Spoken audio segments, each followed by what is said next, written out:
भारत भूमि को वीरों ने अपने खून से सींचा है, तभी तो ये भूमि सोने की चिड़िया बनी। महान गुरु चाणक्य ने अपने परम शिष्य चंद्रगुप्त को मगध साम्राज्य का महाराजाधिराज बनवाकर संपूर्ण भारत खंड को अखंड भारत बनवाया। वही चंद्रगुप्त जैसे वीर की वीरता से भारत भूमि ने अखंड विस्तार किया। मौर्य शासकों के काल में भारत अपनी बुलंदियों पर पहुंचा। इनके बाद के शासकों से होते हुए यह सत्ता सम्राट अशोक के हाथों में आई। सम्राट अशोक बहुत ही वीर पराक्रमी और हठी योद्धा सिद्ध हुए। इनका शुरुआती जीवन क्रूरता से बीता। इसी क्रूरता की वजह से भारत भूमि विश्व भर में पूजी जाने लगी। भारत का व्यापार, धर्म और समृद्धि अपने उत्कर्ष पर पहुंचने लगी।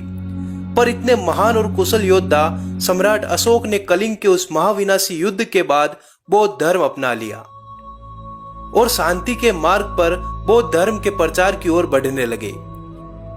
पर शांति से शासन को मजबूती नहीं दी जा सकती। सम्राट अशोक और उसके बाद के शासकों के बौद्ध प्रचार से भारतीय धर्म खतरे में आने लग गया। लोग राजाओं के डर से बौद्ध धर्म अपनाने लग गए। भारत की हजारों सालों से जमाई हुई सनातन धर्म व्यवस्था मिटने लगी।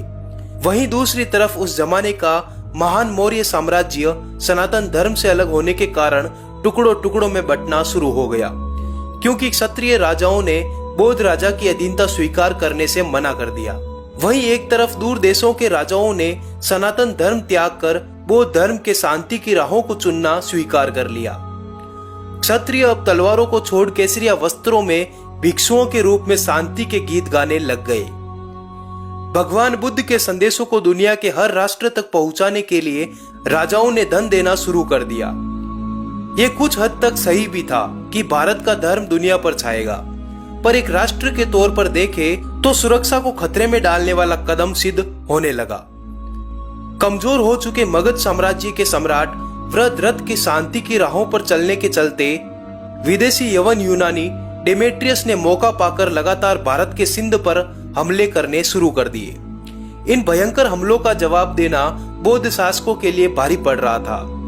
मौर्य साम्राज्य चारों तरफ से शत्रुओं से गिर चुका था।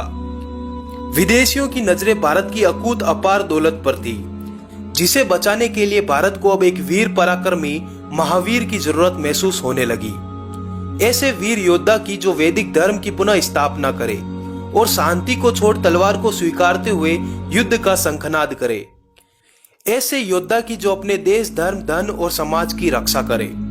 और इसी के साथ एक वीर बाहुबली योद्धा का जन्म हुआ, जिसने शांति से पहले तलवार को चुना, जिसने धर्म से पहले स्वाभिमान को चुना। वैदिक धर्म का पतन होते देख उसकी नसों में लहू उफान मार रहा था। मगध के साम्राज्य की ईंटें हिलाकर रख देने की कुव्वत रखने वाले उस पराक्रमी योद्धा का नाम था सम्राट पुष्यमित्र शुंग। पुष्यमित्र शुंग के बारे में मैं आपको कुछ बता दूं। पुष्यमित्र ने मगध के सम्राट को मारकर खुद मगध के सम्राट बनकर ब्राह्मण वंश की नींव रखी। बौद्ध धर्म के कट्टर दुश्मन पुष्यमित्र ने 84,000 बौद्ध मंदिरों को तोड़ डाला। पश्चिम से विदेशी यवनों की सेनाओं का वजूद हिलाकर रख दिया। वैदिक धर्म के उत्थान के लिए क्षत्रियों को सत्ता पर काबिज करवाया। जब भारत विदेशी आक्रमणों की आंधी में जल रहा था, तब ये एकमात्र योद्धा बनकर उठा। आइए देखते हैं डिमांडिंग पंडित के साथ इतिहास के इस अनसुने पन्ने की पूरी दास्तान। इस वीडियो को लाइक जरूर करें। चलिए शुरू करते हैं।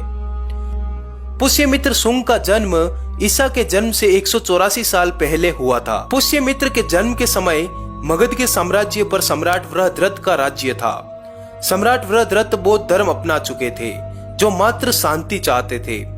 इन्हीं सम्राट वृद्धरथ की सेना के सेनापति थे पुष्यमित्र शुंग, जो कि पूर्ण रूप से एक योद्धा थे, जो मात्र अपने स्वाभिमान के लिए जीते थे।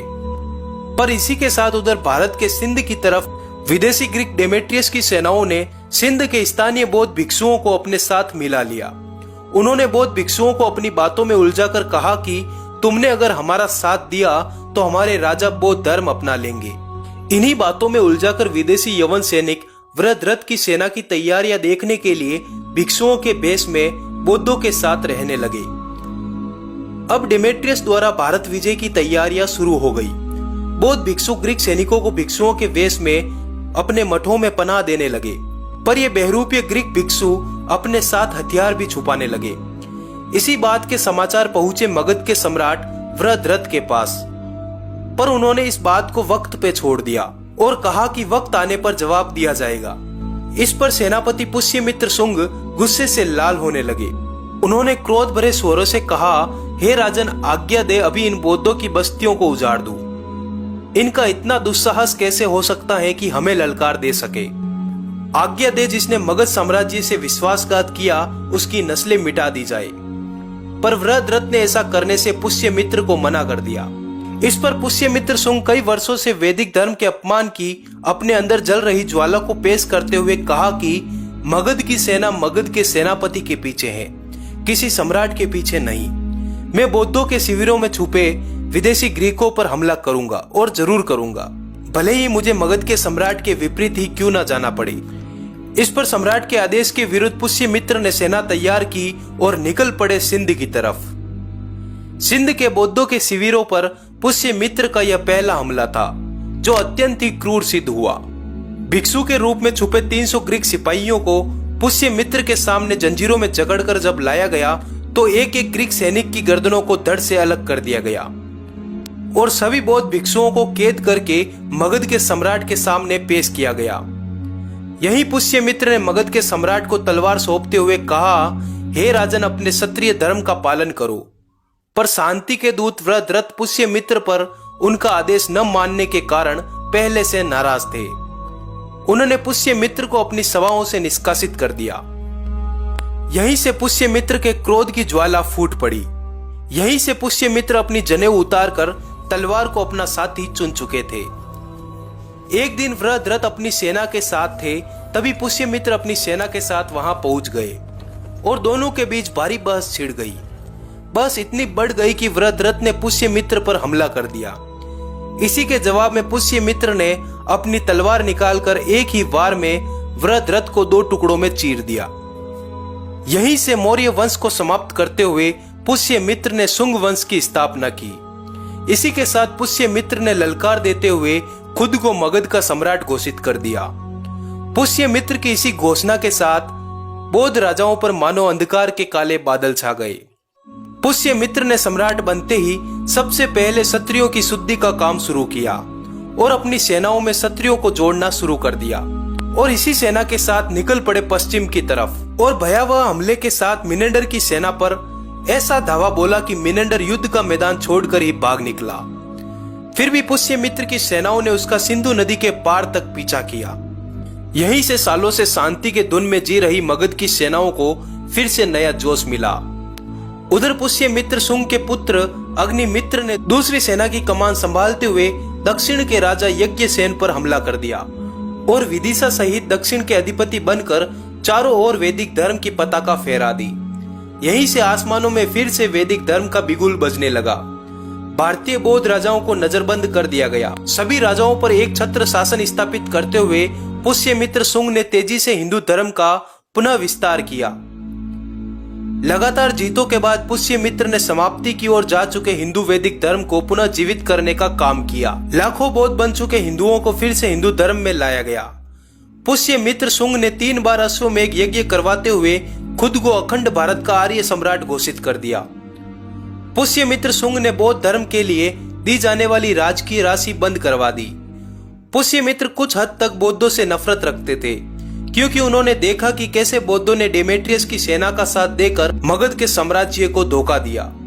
इसी कारण से उन्होंने बौद्धों को शरण देना बंद कर दिया। लेकिन कुछ भी हो, अपने 36 वर्षों के शासन के दौरान पुष्यमित्र शुंग ने वैदिक धर्म की संपूर्ण भारत में पताका फहराई और संपूर्ण बौद्ध बन चुके भारत को फिर से वैदिक भारत बनाया।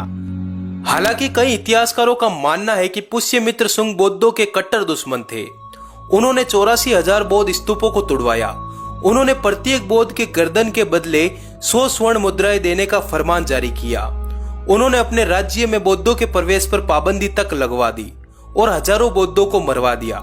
इसी का जवाब देते हुए इतिहासकार डॉक्टर राय चौधरी लिखते हैं कि पुष्यमित्र शुंग बौद्धों का कट्टर दुश्मन नहीं था, वह मात्र सुस्त पड़ चुकी भारतीय सत्ता को जगाने आया था। उसके दरबार में भगवती कौशिकी नामक एक बौद्ध नन भी रहती थी। डॉक्टर जॉन मार्शल ने भी यही लिखा कि पुष्यमित्र शुंग ने मात्र सुस्त पड़ चुके बौद्ध राजाओं पर हमला किया, न कि संपूर्ण बौद्धों पर। वीडियो कैसा लगा बताइएगा कमेंट करके। वीडियो को लाइक जरूर करें और अपने दोस्तों के साथ शेयर करना न भूलें। जुड़े रहिए डिमांडिंग पंडित के साथ। धन्यवाद।